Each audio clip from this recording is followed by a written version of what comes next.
Bonjour à tous, j'espère que vous allez bien et bienvenue à ceux qui nous rejoignent. Est-ce que AMD est le futur Nvidia? Petite dédicace à Peter Lynch d'ailleurs. Est-ce que AMD va vous rendre riche? Ou alors, est-ce que c'est complètement un autre monde que Nvidia? Si ça vous intéresse, dans cette vidéo, on va faire une analyse fondamentale puis une analyse technique de AMD et vous me direz en commentaire ce que vous en pensez. Allez, c'est parti! Déjà, pour commencer, comme d'habitude, on va voir qu'est-ce que vend AMD, quelles sont ses sources de revenus. Il y en a principalement quatre. Il y a les data centers, donc vous savez ce que c'est, hein, les centres de données. Ensuite, il y a le gaming, notamment avec leurs cartes graphiques aussi, comme Nvidia. Puis, il va y avoir tout ce qui est microprocesseurs, mais de systèmes embarqués. Donc tout ce qui est les puces ARM qu'on retrouve dans les tablettes et dans des téléphones par exemple, et aussi dans tous les objets connectés, dans les voitures et tout ça. Et à la fin, bien sûr, il va y avoir aussi tous les processeurs. Contrairement à Nvidia qui ne vend pas de processeurs, enfin qui vend des processeurs graphiques, mais pas des processeurs ici normaux, entre guillemets, des CPU et non pas des GPU. Ce qu'on retrouve dans les ordinateurs, et bien ça représente 20% du chiffre d'affaires d'AMD. Ici, on pourrait dire que le concurrent direct, c'est Intel et non pas Nvidia. Et vous voyez du coup que c'est dans les data centers qu'on retrouve l'intelligence artificielle. Et que pour le moment, en tout cas, ça n'est pas du tout la majeure partie de leur source de revenus. On verra ensuite plus en détail. Pour ce qui est de la ventilation par pays, on est à 34% aux US, on est à 20% au Japon, 15% en Chine, 10% à Singapour, moins de 9% en Europe. Ensuite, il y a Taïwan avec 8% et les autres pays à 3%. Alors vous avez vu Taïwan encore, hein. Pourquoi? Parce que exactement de la même manière que Nvidia, pour les puces, AMD ne s'occupe pas du hardware à proprement parler. Ils sous-traitent la partie vraiment physique des processeurs et de tout ça. C'est pas eux qui vont faire la soudure et tout ça. Et évidemment, il y a une grande partie de tout ça qui se fait à Taïwan. Bon, maintenant qu'on a compris un petit peu ce que c'était, comment va l'entreprise? Qu'est-ce que c'est que cette entreprise en fait? Quelle est sa taille, sa structure du capital, sa santé financière? On va voir tout ça maintenant. On commence avec sa structure du capital. Déjà, on voit que c'est essentiellement la capitalisation boursière qui prédomine, hein, à 95%. Et on voit la valeur de l'entreprise, c'est environ 260 milliards, d'accord? Contrairement à Nvidia qui est environ 10 fois plus grosse. Donc, est-ce qu'on peut vraiment comparer une entreprise avec une qui est 10 fois plus grosse qu'elle? Je ne suis pas sûr. Maintenant, au niveau de sa santé financière, regardez sa part de dette en 2023 par rapport au free cash flow et aux liquidités. On voit franchement que là, la part de dette, elle est ridicule. À tout moment, elle peut solder ses dettes, d'accord, rien qu'avec ses liquidités. Et ça fait déjà un petit moment que c'est le cas. À ce niveau-là, il n'y a absolument aucun souci. Par contre, ce qui va m'embêter, regardez, ça va être ça.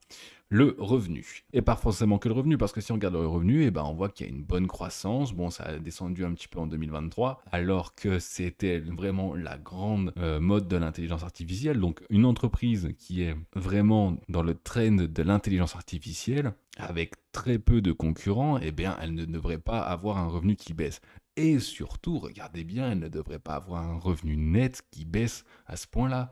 Et encore plus que ça, enfin en même temps c'est normal, c'est relié, la marge nette. On est à une marge nette de moins de 4% dans une entreprise technologique qui a un avantage concurrentiel. Je rappelle que Nvidia, on est à 55% de marge nette. Donc là, on n'est pas du tout sur le même monde, d'accord? Ce n'est pas une entreprise qui est aussi performante. Il n'y a même absolument aucun rapport en fait. Une marge nette de 4%, s'il y a le moindre pépin, l'entreprise n'est plus rentable. Est-ce que vous voulez investir dans une entreprise qui n'est pas rentable? À vous de voir. Je ne suis pas conseiller financier, mais moi je le fais pas. Si on regarde les sources de revenus, l'évolution, on voit que l'intelligence artificielle n'a pas changé en fait, n'a pas explosé comme c'est le cas pour Nvidia en 2023. Hein. On voit qu'il n'y a vraiment pas grand chose entre 2022 et 2023 qui a changé. Ça a même diminué. Donc est-ce qu'on parle vraiment d'AMD pour l'intelligence artificielle ou alors on en parle juste parce que c'est à la mode? L'avenir nous le dira. Au niveau du cash flow, évidemment, il est en positif, mais ça reste quand même très peu par rapport à son revenu. En tout cas, je parle de free cash flow, hein, puisque cette entreprise, bien sûr, dégage du cash, sauf qu'elle a besoin énormément d'investir, puisque c'est une société de croissance, et là en plus dans une nouvelle technologie. Donc forcément, les dépenses d'investissement sont importantes,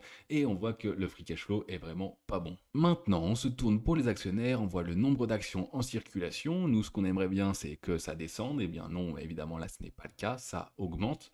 Ils mettent des actions en circulation pour pouvoir se financer et avoir de nouveaux capitaux. Donc pour les investisseurs, ce n'est pas une bonne chose forcément, ça dilue le capital, ce qui n'est pas bon. Mais ça, en soi, on ne peut pas trop le reprocher, c'est normal dans les entreprises de croissance qui ne sont pas établies depuis très longtemps. Elles ne vont pas racheter leurs propres actions, elles ont besoin de capital. Par contre, ce qui va nous intéresser, ça va être le rendement du capital investi. Qu'est-ce qui font notre argent? Est-ce qu'il est bien utilisé?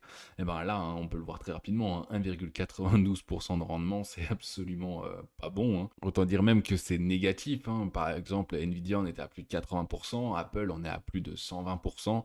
Vous voyez que la différence, là, on est à 1,92%. Ok, on n'est pas sur un rendement du capital investi qui est intéressant. Je dirais même qu'il est complètement dégueulasse. Après, ça n'a pas toujours été le cas, hein. Regardez, il y a vraiment des variations ultra importantes. Et ça, d'ailleurs, ce n'est pas bon non plus d'avoir des grosses variations à chaque fois. Ça peut être très dangereux pour l'avenir. Mais je rappelle surtout qu'on devrait être dans le moment où c'est le meilleur moment, puisqu'il n'y a que Nvidia comme concurrent. Alors, petit bilan au niveau de la santé financière, est-ce que c'est bon pour moi? Est-ce que c'est validé? Eh bien déjà non. À partir du moment où c'est une entreprise qui est quasiment pas rentable, déjà c'est pas bon pour moi, d'accord? S'il y a trop de variations, on n'est pas rentable alors qu'on devrait être vraiment au top du top à ce moment-là, hein. Au boom de l'intelligence artificielle, s'il n'est pas capable de dégager des bénéfices maintenant, eh bien ça va être très compliqué pour la suite. Bien que tout soit possible, hein, moi je parle juste que ça m'intéresse pas. Mais bien sûr, on va continuer, on va voir les perspectives d'évolution, de croissance, selon Peter Lynch, on reprend les 5. Hein. Est-ce qu'elle va pouvoir réduire ses coûts? Ben non, là c'est pas possible, hein. Comme je disais, là c'est la même chose un peu que Nvidia, hein, parce qu'on est sur le même marché, même si ce n'est pas du tout la même société. Réduire ses coûts, non, ça va pas être possible.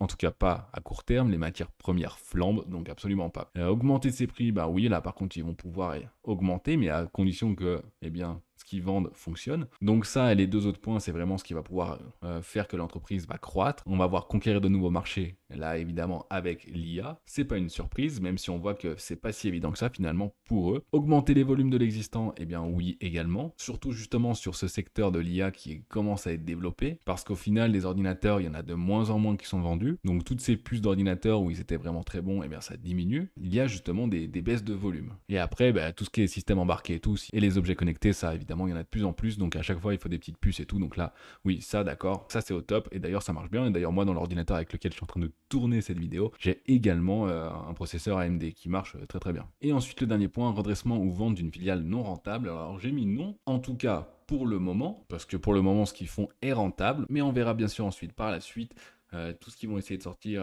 avec l'intelligence artificielle et même de nouveaux vecteurs qu'on ne connaît pas encore, peut-être même l'informatique quantique ou je ne sais pas, eh bien on verra bien s'il y a quelque chose à fermer ou non. Mais pour l'instant, c'est pas encore ouvert, alors ils sont pas prêts de la vendre. On va voir maintenant au niveau de la valorisation, puisqu'il y a deux choses, hein. Il y a ce que vaut la société et sa valorisation. Bon, je ne vais pas vous faire un dessin, les chiffres parlent d'eux-mêmes.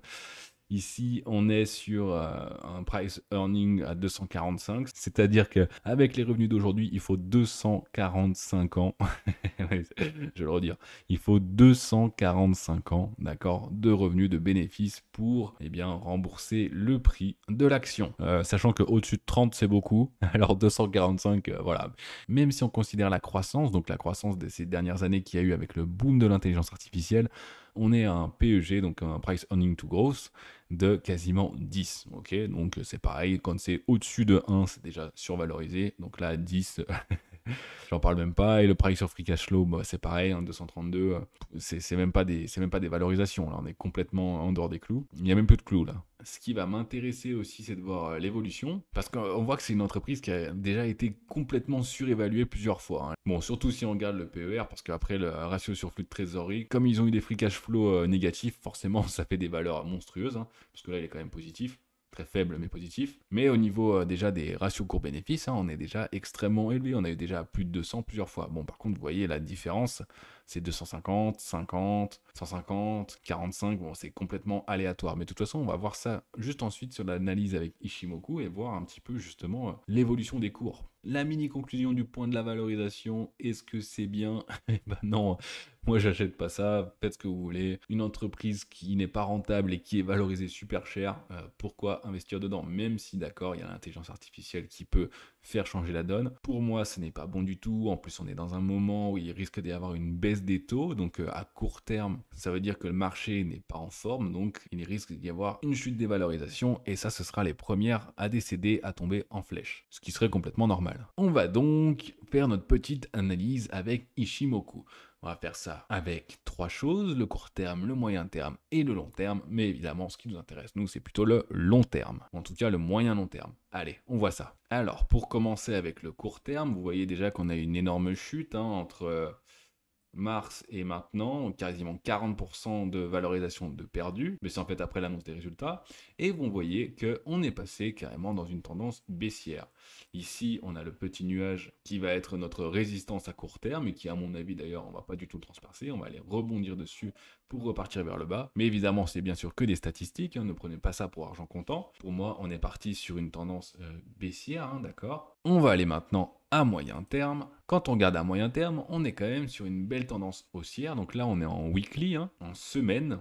Même s'il y a eu quand même une première alerte. Déjà, on a cassé la Tenkan très rapidement. On a ensuite cassé la Kijun, d'accord. Donc maintenant, notre première résistance technique, eh bien, elle va être juste ici, aux alentours de 171. Ce qui était un support est devenu une résistance. Donc notre Kijun est maintenant une résistance. Ça correspond d'ailleurs à peu près à ce qu'on a vu en daily. Et à mon avis, on va aller retester le nuage. Je ne sais pas où, je ne sais pas comment. Et ce sera d'ailleurs possible également qu'on le traverse. Mais peut-être pas du premier coup. Maintenant, on va aller voir en monthly. Et oui, avec des mois, parce que c'est ça vraiment qui va nous intéresser. Là, on va dézoomer un petit peu, hein. Enfin, juste si on regarde très rapidement, on regarde où est-ce que ça rebondit. Regardez, et ben, c'est vraiment Ichimoku. Honnêtement, c'est le meilleur indicateur que j'ai jamais trouvé, le plus précis et le plus impressionnant. Regardez où est-ce que ça rebondit. Eh bien, exactement sur la Kijun mensuelle. C'est chirurgical, hein, à chaque fois, franchement, c'est très bien. D'ailleurs, si vous regardez un petit peu mes vidéos, si vous allez à la fin, à chaque fois, vous voyez bien sur l'analyse technique à quel point c'est précis. Donc là, eh bien, en mensuel, on est par contre toujours sur une tendance croissante. Par contre, c'était déjà le cas avant 2022, et regardez la chute qu'on a eue, hein. Si on prend le haut et qu'on va jusqu'ici, on a perdu 66% de la valeur. On voit qu'on est allé rebondir sur le nuage, ok. On est ensuite reparti à la hausse pour repartir dans le ciel, pour tout de suite eh bien, avoir une belle correction comme on a déjà vu, hein. Je viens de me mettre en logarithmique pour que ce soit plus parlant, mais vous voyez que c'est la même chose, parce que là c'était à court terme, mais c'est pour voir plutôt le long terme. Donc là on voit mieux notre petite montée, hein, depuis 2015, où on a pris quand même 13 000%, donc c'est pas rien. On est d'accord, hein. Même si c'est une entreprise qui n'est pas forcément rentable aujourd'hui, elle l'a déjà été, et elle a quand même fait des bonnes choses. Ben, on voit bien dans les processeurs, ils ont quand même très très bien progressé. Avant, c'était pas du tout la concurrence d'Intel, c'était vraiment le bas de gamme, le cheap, et c'est passé quand même à quelque chose d'intéressant. Par contre, regardez, le parcours en dents de scie, c'est ce qu'on voyait, hein, c'est une entreprise qui n'est pas tout le temps rentable, et ben ça se voit également dans le cours de bourse, évidemment. Là, on a quand même beaucoup de chutes, hein, des chutes de 96%. Entre 2006 et 2008 et 2009 même, 96% c'est pas rien. C'est pour ça qu'ensuite il y a eu une énorme croissance. Et si on prend juste avant, eh bien, une chute de 93% également. Donc après 2001, 2002, 2003. Donc vous voyez que si vous avez ça dans votre portefeuille, il va falloir être accroché, hein. Et que justement là on est juste après une grande montée avec une entreprise qui n'est pas rentable et qui est pourtant valorisée super cher. Il va vraiment falloir qu'elle fasse ses preuves avec l'intelligence artificielle. Et là, ce qu'on peut voir juste maintenant, c'est que là, il y a une grosse résistance pour le moment à moyen terme, d'accord? Au niveau des 110 plutôt même, bon, à peu près quoi. Ça correspond vraiment ici au plat de Kijun mensuel. Donc dans tous les cas ici, ce sera travaillé à mon avis. Ce qui veut dire que si vous êtes toujours engagé et que vous voulez garder votre position, eh bien il y aura toujours une porte de sortie, ça ne va pas descendre de 70% du jour au lendemain. Même si c'est quand même à une 35% de là où on est maintenant. Et voilà pour cette petite analyse Ichimoku. J'espère que tout ça vous a plu. Une petite conclusion, est-ce que vous en voulez dans votre portefeuille? Vous avez vu que c'est une entreprise qui est à la mode, qui coûte très cher parce que forcément intelligence artificielle. Attention, attention, c'est mon point de vue. Elle n'a pas fait ses preuves. Elle n'est pas rentable dans un moment où elle devrait être ultra rentable. Est-ce que moi j'en veux dans mon portefeuille? Bah non, pas pour le moment, hein. Surtout qu'il y a des variations considérables sur cette action. Donc si je veux des choses comme ça, autant aller dans les cryptos, hein, c'est autant en joueur. Est-ce qu'on peut la comparer à Nvidia? Bien sûr que non. Petit clin d'œil d'ailleurs à Peter Lynch, hein, qui nous dit que si une entreprise est le prochain quelque chose, alors surtout n'investissez pas dedans, parce que ce ne sera pas le cas. Et pour cette analyse, c'est terminé. Si ça vous a plu, bien sûr, thumbs up. Allez vous abonner si c'est pas encore fait. Il y aura d'autres analyses. N'hésitez pas à me dire d'ailleurs en commentaire s'il y a des sociétés que vous voulez que j'analyse. Et pour l'heure, moi je vous dis merci d'avoir regardé et à très vite pour une prochaine vidéo. Allez, à plus!